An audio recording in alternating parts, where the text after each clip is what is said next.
समान नागरिक संहिता यानी कि यूसीसी अब सिर्फ एक सरकारी घोषणा नहीं बल्कि एक ऐसी प्रक्रिया बन चुकी है जिसमें आम लोगों को भी शामिल किया जा रहा है। सुप्रीम कोर्ट की सेवानिवृत्त न्यायाधीश रंजना प्रकाश देसाई की अध्यक्षता वाली हाई लेवल कमेटी ने सुझाव लेने का अभियान शुरू कर दिया है।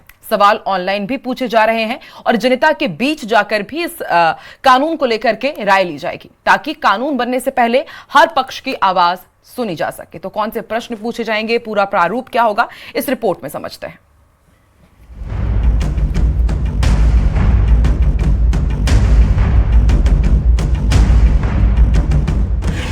राजस्थान में यूसीसी की कवायद तेज, मांगे गए सुझाव, ली जाएंगी आपत्तियां, जनता की राय से बनेगा नया कानून।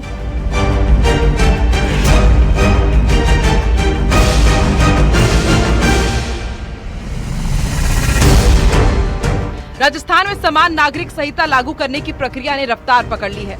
सरकार की ओर से गठित उच्च स्तरीय समिति ने प्रदेश भर से सुझाव मांगने शुरू कर दिए हैं। लोगों के मोबाइल पर एसएमएस भेजे जा रहे हैं ताकि ज्यादा से ज्यादा लोग इस प्रक्रिया का हिस्सा बन सकें। सरकार का संदेश साफ है, कानून बनाने से पहले जनता की राय भी ली जाएगी। सुझाव देने की प्रक्रिया भी पूरी तरह ऑनलाइन रखी गई है। वेबसाइट पर मोबाइल या जन आधार नंबर दर्ज करने के बाद कैप्चा से सत्यापन होगा। इसके बाद व्यक्ति या संस्था के रूप में सुझाव दर्ज किए जाएंगे। साथ ही यूसीसी से जुड़े 19 सवालों के जवाब भी देने होंगे। ग्राफिक्स से समझिए कैसे आपको अप्लाई करना है।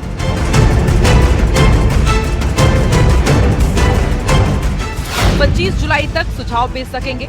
10 अंकों का मोबाइल नंबर या जन आधार नंबर दर्ज करें। कैप्चा के जरिए सत्यापन कराना होगा।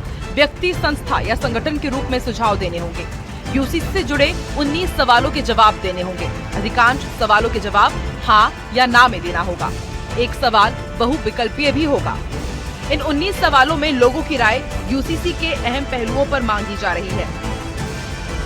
इनमें विवाह, तलाक, महिलाओं के आधार, संपत्ति और उत्तराधिकार जैसे मुद्दों पर लोगों से सीधा जवाब मांगा जा रहा है। कौन कौन से सवाल पूछे जा रहे हैं वो भी समझ लीजिए। क्या आप यूसीसी लागू करने का समर्थन करते हैं? क्या सभी समुदायों के लिए विवाह और तलाक के समान नियम होने चाहिए? क्या महिलाओं और पुरुषों को समान संपत्ति अधिकार मिलने चाहिए? क्या बहुविवाह महिलाओं के अधिकारों को प्रभावित करता है? क्या यूसीसी से सामाजिक कुप्रथाओं में कमी आएगी? समिति सिर्फ वेबसाइट तक सीमित नहीं रहेगी बल्कि प्रदेश के 7 संभागों में जाकर जन सुनवाई भी करेगी। अलग अलग सदस्य सामाजिक संगठनों, विशेषज्ञों और आम नागरिकों से सीधे बातचीत करेंगे ताकि हर वर्ग की राय अंतिम रिपोर्ट का हिस्सा बन सके।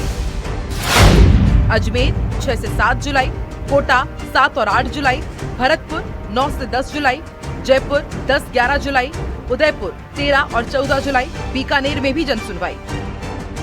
यानी पहले सुझाव, फिर जन सुनवाई, उसके बाद समिति की रिपोर्ट और फिर कानून की दिशा तय होगी।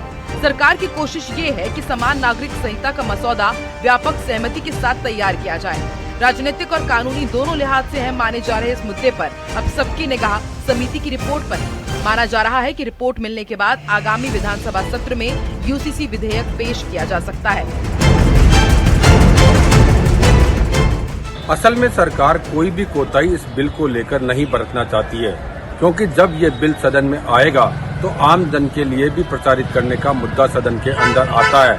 ऐसे में पहले ही राज्य सरकार ने समिति गठित की और वो भी उच्चाधिकार, जिसमें उच्चतम न्यायालय के सेवानिवृत्त न्यायाधीश को रखा गया है। अब आम जन से सुझाव मांगकर और जिलों में जाकर जन सुनवाई करने के बाद किसी बात की गुंजाइश नहीं रह जाएगी कि इस विधेयक को लागू नहीं किया जाए। माना जा रहा है कि अब आगामी विधानसभा सत्र में इस विधेयक को रखा जाएगा, जिसका पास होना भी तय माना जा रहा है। सुधीर शर्मा, न्यूज़ 18, जयपुर।